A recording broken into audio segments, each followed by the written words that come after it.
Hi guys, my name is Dakota and I'm going to be talking to you guys today about NXT Halloween Havoc that's going on tonight, which is going to be loads and loads of fun, and it amazes me that NXT is continuing to pull out old WWE pay-per-view events or WCW events in order to name them.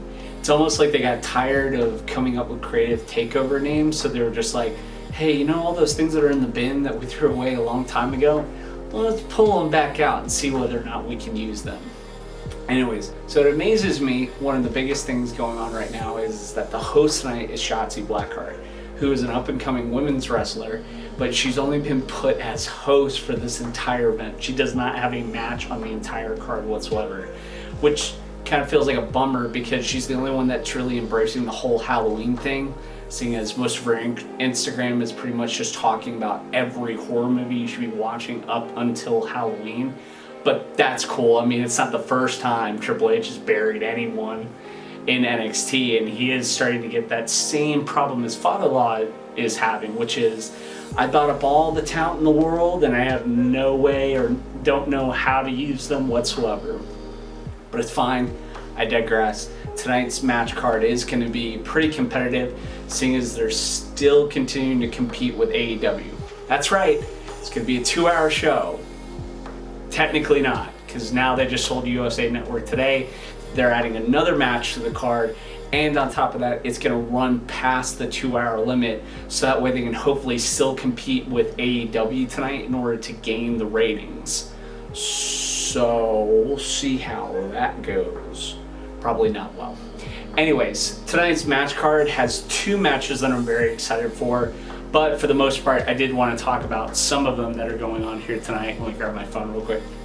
So another match that was added to the card last second, I think, is this Rhea Ripley versus Raquel Gonzalez. Now, if you guys don't know, they have been feuding for quite a while.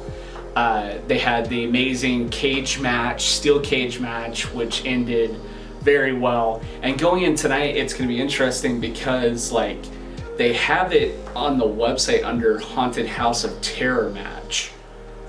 So, well, no, actually, my mistake. So actually, the Rhea Ripley versus Raquel Gonzalez match is going to be its own singles match. But my pick for that tonight, honestly speaking, is Rhea Ripley feels like she's been kind of thrown under the mat a little bit lately.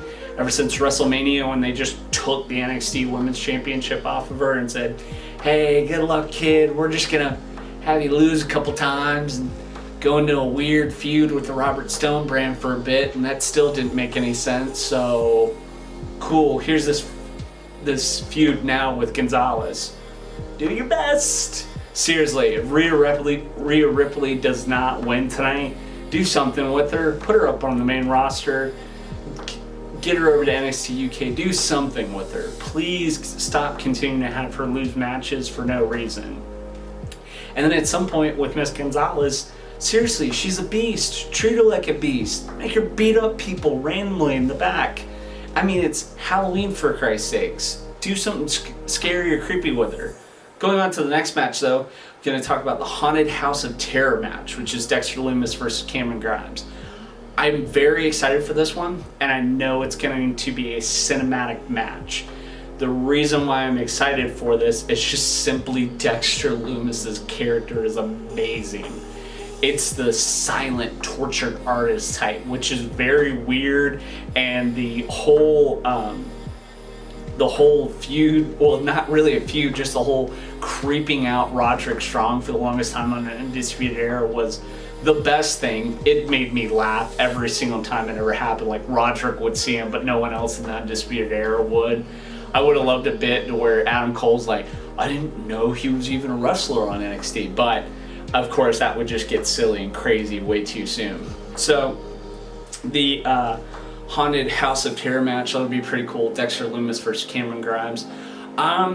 More than likely, because the problem is Dexter Lumis has gotten hurt before. Probably the main focus is they're going to have Cameron Grimes win, and then once Cameron Grimes win, maybe they'll push him a little bit more. But with Dexter Lumis, he'll still just get his whole creepy factor in, but we'll see as far as that goes. And then the 2 spin the wheel, make a deal matches. You got a men's match and a women's match. Women's match is definitely going to be really cool. I would love to see how that works with the spin the wheel, make the deal matches. Is it like as soon as they hit whatever match that they're going to do, they'll suddenly be transported to it? Or like, it would crack me up to see Candice LeRae and Io Shirai just standing in the middle of the ring. Candice spins the wheel and it's like, oh, it's a graveyard match, and then everything goes black and they just wind up in a graveyard. That would be so much fun. And then it's the same thing with Damian Priest versus Johnny Gargano. That is going to be super cool as well. So my picks for that is, they're probably going to lose. Candice LeRae and Johnny Gargano are probably going to lose, more than likely. I just don't see a reason to pull the belt off of Io unless they have a solid, logical reason for it. Damian Priest versus Johnny Gargano. Damian's had it for a short amount of time, same thing. Both these champions have not had it long enough. Just keep it on them, but make really fun endings. But then keep Johnny and Candice the same goofy bits. Or, you know, it seems like with the SmackDown division not having a lot of women on it, I'm hoping that they'll probably boost some women up into SmackDown in order to make that more appealing, but we'll see. Anyways, my name is Dakota Smith, and thank you for listening to Ginger Russell.